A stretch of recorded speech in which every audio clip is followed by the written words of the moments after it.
जय श्री हरि दोस्तों, आप सभी का स्वागत है मेरे YouTube चैनल में।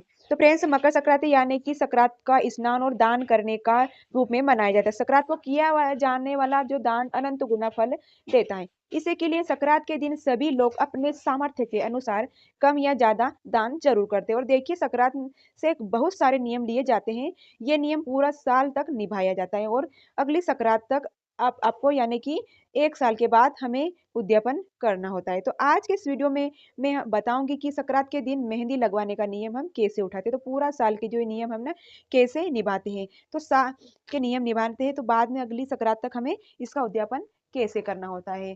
तो ठीक है दोस्तों, इस तरह से मैं आपको पूरा वीडियो बताऊंगी और वीडियो को अंत तक जरूर बने और वीडियो अच्छा लगे तो लाइक एंड सब्सक्राइब जरूर कर दीजिएगा। तो 1 साल का नियम के बाद अगली संक्रांत को हम इसका उद्यापन करते हैं। तो मेहंदी लगवाने का जो नियम होता है ना, उसी संपूर्ण जानकारी आपको आज की इस वीडियो में मिलेगी। तो इसलिए आप ये वीडियो को अंत तक जरूर देखिए ताकि आप सभी का डाउट क्लियर हो सके। तो मेहंदी लगवाने का जो नियम है ना, संक्रांत के दिन से लिया जाता है। तो संक्रांत के दिन से जो नियम लेने के बाद 1 साल तक हर महीने की जो 14 तारीख को हम मेहंदी लगवानी होती है ना, तो वो अगली संक्रांत को हमें इसका उद्यापन करना होता है। मेहंदी आप किसी भी सुहागन महिला के पास लगवा सकते हैं या आप किसी भी कुंवारी कन्या से भी मेहंदी लगवा सकते हैं। तो चलिए हम अब हम जान लेते हैं कि मेहंदी लगवाने के लिए नियम का संकल्प कैसे लेना है, तो नियम कैसे निभाना है और फिर अंत में हमें इसका उद्यापन कैसे करना है। चलिए अभी देख लेते हैं। तो नियम के लेने के लिए हमें संक्रांत के दिन सुबह सुबह स्नान करने के बाद अगर आप पहले से जो कोई नियम लिया है आपने, तो वो आप नियम पूर्ण कर लीजिएगा, पूरा कर लीजिएगा, ठीक है। उसके बाद आपको क्या करना है कि तो पहले आप उसका अध्यापन कर दीजिए, उसके बाद मेहंदी लगवाने का नियम ले लीजिए। और मेहंदी लगवाने का नियम लेने के लिए हमें किसी भी सुहागन महिला के अपने हाथ से पर मेहंदी लगवानी होती है, ठीक है। तो अगली जो मेहंदी लगवानी होती है ना, उसे देखिए, अगर आप किसी तरह की मेहंदी ले सकते हैं। आप चाहे तो इस तरह का पाउडर ले सकते हैं या फिर आप मेहंदी का इस तरह से कोन भी ले सकते हैं। तो आप यहाँ जैसे पाउडर होता है ना, तो उसे कटोरी में घोल लीजिएगा। उसके बाद आप अपने हाथ हाथ पर मेहंदी लगवा लेते हैं और आप अपनी सास जेठानी से, ननंद देवरानी से, बहन या किसी भी सुहागन महिला से अपने हाथ पर मेहंदी लगवा लेने। और अपने हाथ पर जो मेहंदी लगवाने के बाद हमें एक मेहंदी की कीप और खाने की जो कोई चीज के साथ दक्षिणा देती है, ठीक है। तो इस तरह से हम क्या करेंगे कि कोई खाने की चीज है, आप कोई भी खाने की चीज ले सकते हैं। आप चाहे तो रेवड़ी मूंगफली ले सकते हैं, आप तिल से बनी कोई मिठाई ले सकते हैं, ठीक है। और उसके साथ में आपको क्या लेना है, दक्षिणा। इस तरह से आपको दक्षिणा लेनी है, ठीक है। तो पहले माता के लिए, मतलब माता पार्वती जी के लिए हमें निकाल देनी है, ठीक है, ध्यान रखिएगा। तो माता पार्वती के लिए हमें निकालनी है। तो ध्यान दीजिएगा कि संक्रांत के दिन, जिस दिन आप संकल्प लेते हैं ना, उस दिन आपको मेहंदी ही खाने की कोई चीज और इसके साथ दक्षिणा सबसे पहले आपको माता पार्वती जी के लिए निकालनी होती है, ठीक है। और संकल्प लेना है कि आज से हम हर महीने की 14 तारीख को मेहंदी लगवाएंगे और ये नियम निभाएंगे और अगले साल संक्रांत को हम इस नियम का उद्यापन कर देंगे।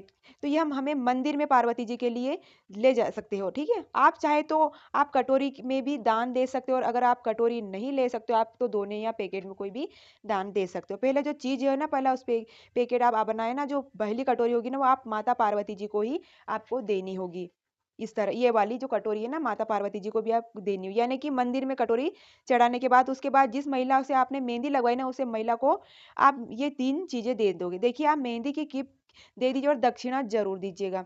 खाने की कोई चीज देंगे और जैसे लड्डू रखा है अपने, या आप लड्डू रख सकते हैं या बिस्किट, मूंगफली, कोई भी मीठ खाने की चीज, या आप गुड़ी रख सकते हो, ठीक है। और ये आप उस महिला को देंगे जब आप इसी तरह से हमें हर महीने 14 तारीख को किसी भी महिला से आप अपने हाथ पर मेहंदी लगवानी होगी। उसके बाद उस मेहंदी में मेहंदी ले देनी और दक्षिणा देनी होगी, खाने की चीजें देनी होगी। इस तरह से पूरे साल तक हमें हर महीने की 14 तारीख को मेहंदी लगवानी होती है। इस तरह से देखिए, अगर एक पार्वती माता को हम चढ़ा देंगे और 12 महिला को हम ये साल में ये चीज दान कर देंगे, ठीक है। टोटल 13 चीज हो गई है और अब अगली संक्रांत को हमें इसका उद्यापन करना है, ठीक है, विस्थापन करना है। तो उद्यापन हम कैसे करेंगे वह देख लेते हैं कि, तो देखिए, आप चाहे तो यह सारी चीज इकट्ठी लाकर इकट्ठी मिक्स कर दीजिएगा, ठीक है। इस तरह से हाथ में जल लेकर आप इस तरह से 2 बार मिक्स कर दीजिएगा, ठीक है। और हर महीने की 14 तारीख को दे सकते हैं या फिर आप चाहे तो हर महीने की 14 तारीख को आप ये चीज़ खरीद लीजिएगा और उसी टाइम पर आप दे सकते हो और माइनस कर दीजिएगा। तो ये आपकी इच्छा पर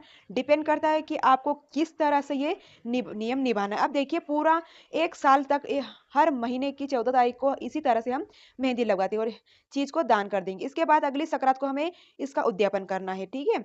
हम एक साड़ी लेंगे और आप जो भी अपने हिसाब से सूट ले सकते हैं, उसके ऊपर मेहंदी का कीप या श्रृंगार का सामान जो भी आप ले सकते हैं, आपके सामर्थ्य के हिसाब से आप ले सकते हैं। तो हमें श्रृंगार की कुछ चीज़ें रखनी होती है अपनी इच्छा के अनुसार 5, 7, 9, 11 श्रृंगार की चीज़ें रख लीजिए और साथ में ही हमें दक्षिणा रेस देनी है। तो आप 100, 50, 500 आपके हिसाब से आप दक्षिणा दे सकते हैं। तो आप ज़रूरी नहीं आप ज़रूर रख लीजिएगा और इसके साथ ही हम खाने की कोई चीज़ रखेंगे, तो आपको मीठा ज़रूर रखना है, ठीक है? जैसे मैंने लड्डू लिया है, तो आप लड्डू ले सकते हैं, कोई भी खाने की चीज़ ले सकते हैं और एक पैंट शर्ट का जोड़ा आपको ज़रूर रखना है, ठीक है? तो देखिए आप उद्यापन कर दो और इतना सामान लेना आपको लिए ज़रूरी है, नियमित चीज़ मैंने बताई भी नहीं है और बड़ा आप कितना भी कर सकते हो। तो इसमें से देखिए पहले हम हाथ में जल लेकर इस तरह से मिनस देंगे, ठीक है? 2 बार ये ऊपर वार देंगे और बाहर के इस तरह से हम हाथ जोड़कर लेंगे। इस तरह से जो हम पहले सारी चीज़ मिनस देंगे और उसके बाद आप चीज़ अपनी सासू माँ को दे सकते हैं, अपनी ननद को दे सकते हैं, जेठानी को दे सकते हैं या आप पंडित को दे सकते हैं। ध्यान रखें कि जिसे भी आप दें चीज़ें, वो सुहागन महिला ही होनी चाहिए। किसी भी सुहागन महिला को आप ये चीज़ दे सकते हैं। अगर आपकी सासू माँ जी सुहागन है तो आप सासू माँ जी को दे दीजिए और देखिए जैसे भी मैंने आपको बताया है कि आप चाहे तो 14-14 पैकेट एक साथ बना रख सकते हो और सभी चीज़ों को मिनस कीजिएगा और अपने पास रख लीजिएगा और हर महीने आप मेहंदी लगवाने के लिए और चीज़ को दे दीजिएगा और आप चाहे तो इकट्ठे सामान भी ला सकते हो या आप चाहे तो हर महीने की ऐसे मिनस कर दीजिएगा और टोटल हमें 14 चीज़ दान करना होता है। तो फ्रेंड्स मेहंदी लगवाने का ये वीडियो कैसा लगा? वीडियो अच्छा लगा तो लाइक एंड कमेंट ज़रूर कर दीजिएगा और वीडियो को चैनल को सब्सक्राइब ज़रूर करना ताकि आने वाली नोटिफ़िकेशन आपको सबसे जल्दी मिले। तब तक के लिए जय श्री हरि, जय श्री हरि।